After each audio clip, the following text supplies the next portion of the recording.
اللہ ایسے مولویوں کو ہدایت دے۔ ہر وہ شخص وہابی کو جسے کہا جاتا ہے جو توحید پرست ہے، جو کہتا ہے اللہ کے سوا کوئی مددگار، اللہ کے سوا کوئی حاجت روا، اللہ کے سوا کوئی مشکل کشا نہیں ہے، اس کو کیا کہتے ہیں؟ اب قرآن سارا اٹھائیں، سارا قرآن اللہ کی وحدانیت بیان کرتا ہے،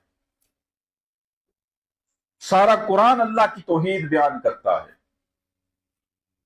حضرت آدم سے لے کر آقا کریم نبی رحمت صلی اللہ علیہ وآلہ وسلم تک جتنے انبیاء آئے سب نے اللہ کی توحید بیان کی۔ صحابہ سارے توحید بیان کرتے رہے۔ کیا کہو گے ان سب کو پھر؟ قرآن کو کیا کہو گے؟ وہ تو توحید بیان کر رہا ہے، انبیاء سارے توحید بیان کرتے رہے۔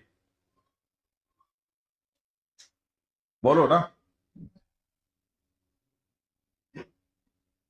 یاد رکھیے اللہ کی ذات، اللہ کی صفات میں کسی کو شریک ٹھہرانا اسے ظلم عظیم کہا ہے۔ اس سے بڑا ظلم، اس سے بڑا گناہ قرآن نے ڈکلیئر کر دیا کہ شرک سب سے بڑا گناہ ہے۔ اللہ کی ذات میں، اللہ کی صفات میں یہ کہنا کہ اللہ کے علاوہ کوئی اور بھی مدد کر سکتا ہے، یہ شرک ہے۔ اللہ کے علاوہ کوئی اور بھی کچھ کر سکتا ہے، یہ شرک ہے۔ ہر چیز پر قادر صرف کون ہے؟ اللہ ہے۔ مشکل کشا صرف کون ہے؟ حاجت روا صرف کون ہے؟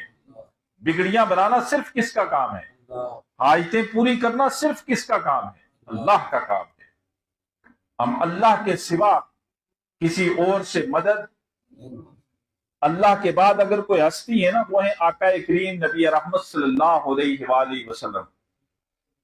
ایسا ہی ہے، ہم ان سے بھی مدد مانگ نہیں سکتے۔ The Islamic Media, information of Quran and Hadith.